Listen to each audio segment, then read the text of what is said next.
All right, let's talk about something society has, well, gotten wrong for a very long time. The preference for being alone. We're going to skip past all the old myths and dive right into the really cool stuff. The neuroscience of what's actually happening inside the brain of someone who doesn't just tolerate solitude, but actually thrives in it. So let me ask you something.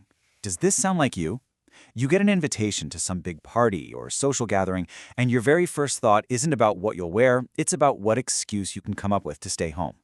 If that hits close to home, you're not weird, and you're definitely not antisocial. Your brain might just be quite literally wired differently. And we're about to see exactly how. Okay, first things first, we have to get one thing crystal clear. We are not talking about loneliness. Loneliness is painful. It's an involuntary isolation that feels like a wound. What we're talking about is chosen solitude, aloneness. And as the science is starting to show, that's not a wound at all. It might just be a superpower.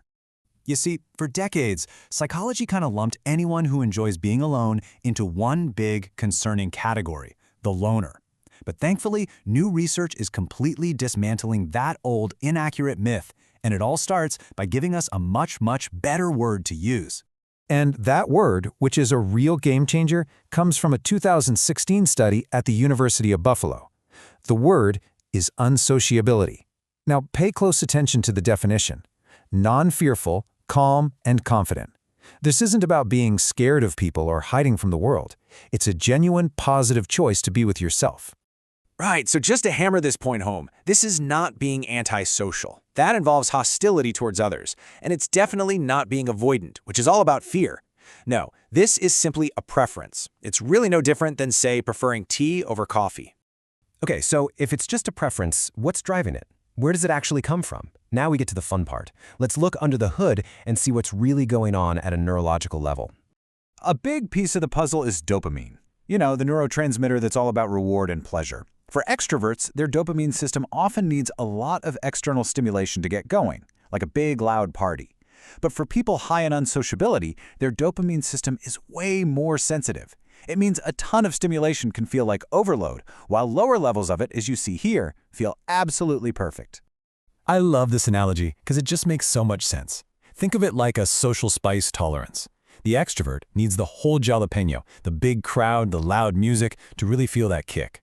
But for the person who prefers solitude, just one little flake of red pepper is more than enough to feel stimulated and satisfied. But here's the thing, it's not just about what you're avoiding. When your brain isn't constantly being bombarded by outside noise, something amazing happens. Your prefrontal cortex, the part of your brain responsible for deep thought and planning, gets to have its own party. That quiet time is an empty space. Your brain is busy with some serious introspection, creativity, and problem solving. And that internal party, that incredible activity happening inside your head, is exactly why so many of the world's greatest breakthroughs and most creative masterpieces weren't born in a brainstorming session, but in quiet solitude. I mean, just think about it. History is absolutely packed with examples. Albert Einstein working through his theories with thought experiments, Isaac Newton having his most profound revelations while in isolation, and literary giants like Virginia Woolf and Maya Angelou. They actively sought out solitude because they knew it was where their best work happened. Virginia Woolf just nailed it with this quote. And you know, she wasn't just talking about a physical room. She was talking about the mental and psychological space you need to do deep, creative work, a space that's free from the constant demands and chatter of other people. Now, this isn't some secret club just for geniuses. In some cultures, it's actually a totally normal, even celebrated, part of everyday life. Take Japan, for example, where they have the concept of hitori, which basically means alone time, and is seen as a totally respectable thing to do. And this is where things get really interesting, because it shows how much of our thinking is cultural. In a lot of Western countries, if you see someone eating alone at a restaurant, you might think, oh, that's sad.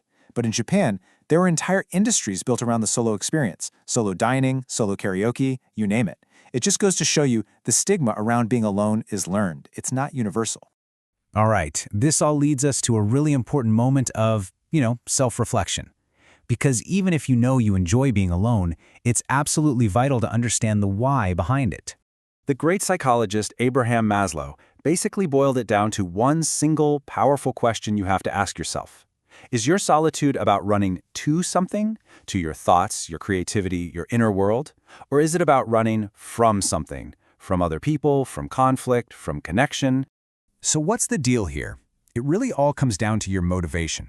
On the one hand, you have healthy solitude, which comes from a place of abundance. You seek it out to recharge, to create, to process your thoughts. On the other hand, solitude can be a shield born from a place of scarcity, where being alone just feels safer or easier or less painful. Being really honest about which column you're in, well, that's key. So, for anyone who is practicing that healthy kind of solitude, the kind that comes from that place of abundance, well, it turns out it's not a social weakness at all.